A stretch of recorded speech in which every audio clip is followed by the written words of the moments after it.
And we're back once again with Stanley Greenberg and Roger Rosenblatt, and joined this time by Rick Mercer, the man behind Talking to Americans. He joins us from Halifax, Nova Scotia. Rick, the question everybody here wants the answer to is, how many people were actually smart enough to catch on and simply hit the cutting room floor? Well, you know, I'm doing a comedy show. I'm not a news program, but you know, I go out there and I'm looking for the right answer, and of course by the right answer I mean the wrong answer, and I generally don't have a hard time getting that answer and you know, calling it quits by noon. So but there's always people, of course, who kind of know something's up, or people who just won't talk to me, of course. But you know, people just want to stop and talk because they're just so darn friendly, because they hear I'm from Canada. Well, I mean, they clearly don't know where it is or what it's about or just how malicious you people can be. But the question I'm trying to... Koppel just called me malicious. Exactly, not to mention anarchist and communist. But the question I'm trying to get an answer to here is, and let me reinforce what you were saying, you're not outperforming journalism here, you're outperforming comedy, and you do it brilliantly. But in the interests of comedy, did you know, how many folks actually were playing along, do you think? You know, how many folks were just being nice, do you think? I want to tell you that there's a whole bunch of people who know the answers, but honestly, there's not. You know, there are the odd person. I mean, it's no different than any news business. I'm just looking for the short answer, basically. And some people hem and haw, and they seem to be on to me and such, and of course, we don't include them unless they're very brilliant, like that young man in the last clip. So, but you know, it's about, I don't want to get in trouble here, but it's about 80% of the people give me the right answer, which, of course, I mean the wrong answer. Stanley, are you at all I want to know why. I want to know why those Canadians are ravaging Saskatchewan. That's what I want to know. Well, that polar bear hunt, as long as it's controlled. But seriously, for a moment, yes. As you watch that, again, the reason we asked you to come and join us here this evening is that it occurs to me that your pollsters who are out there, your people with their clipboards, are probably getting a lot of similar responses from people who haven't a clue what they're talking about, but just think it's the polite thing to do, to give an answer. Look, I enjoyed this as much as I'm sure as the Canadian audiences do, but I also saw there a respect for a reporter. I'm not sure why, but a respect for a reporter. I saw respect for an interviewer, and people taking the information for granted that you gave them, and in that context, answering the question. And for the most part, I mean, I don't want to dig too deeply into this. For the most part, people were revealing things that they believe. They don't believe you should be, you know, slaughtering seals. I don't think the Russians should be ravaging civilian populations in Chechnya. I mean, so that there are underlying the misinformed responses, you know, are some attitudes about real things that go on. Well, what about bombing Saskatchewan? And you got to do what you got to do. You know, that kind of response. Bomb Saskatchewan. That's not the underlying belief of the American people. I know that. Roger?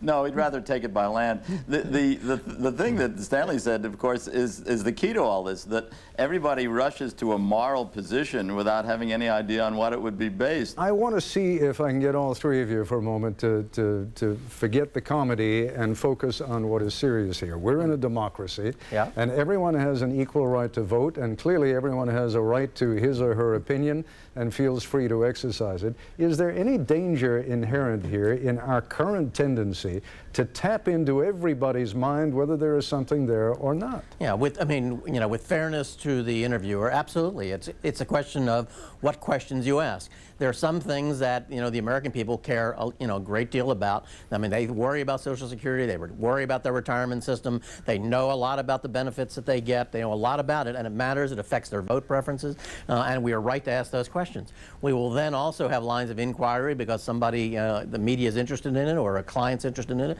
and they'll ask the question. It's obscure, people don't have information. We'll record the results, but it doesn't, you know, doesn't have meaning. With polls, for example, I think you can get whatever answer you want to get, and I think we all kind of know that, don't we? I don't know. No. But why is the undecided always so small? Everyone always has an opinion. Would it make any sense if pollsters, in advance of getting opinions, try to find out just how much people know about a subject? In other words, would it have made any sense, and I was referring at the beginning of this broadcast to a poll that ABC News and the Washington Post poll did 2 years ago, back in March of 1999, when we were talking about the possibility of bombing Serbia. Would it not have made some sense to find out how many people know where Serbia is, what the issues are, why it is we're even talking about bombing? Wouldn't that have informed that poll a whole lot more? It would obviate that question about bombing Saskatchewan. If you can just choose a name and saying whether we should bomb it or not, the focus of the respondent is on the bombing, not on the target. Look, it's useful to get the information on what people know, but I think what that can lead to is a different kind of conclusion, because the story will always be, the American people ill-informed. But the fact is they do have a view about how far they want to be engaged abroad, do have a view about bombing, do have a view about bombing civilians, and that goes into that response. It's not just information that structures the response, and we should respect that structure, not just the information. Does it matter to your clients, and your clients have ranged from the President of the United States on down, does it matter to your clients if people know what they're talking about when they give this response? Sure. Obviously, they care much more about how people respond on things that are dear to their lives, and people know more about things that are dear to their lives, and that's what politicians ought to pay more attention to, and so should the press, and should not venture off into public opinion responses where things that are not central to people. Roger?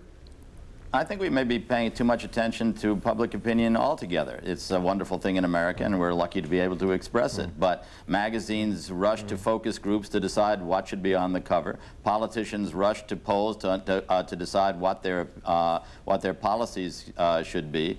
A lot more internal thinking before the polls became so popular used to go on before, and the results, I think, were largely better. Rick, do we need to worry about you coming back south again soon? I don't think so. I think my cover's been blown. Right. The suit won't work. I mean, the big part of it is the suit and the big camera. It's a delightful piece of comedy. We enjoyed it very much. I don't know what, if anything, it says about the larger and the more profound issue of polling and whether we should or shouldn't. But Rick Mercer, thank you very much. Stanley Greenberg, Roger Rosenblatt, always a pleasure. Thank you very much. I'll be back in a moment.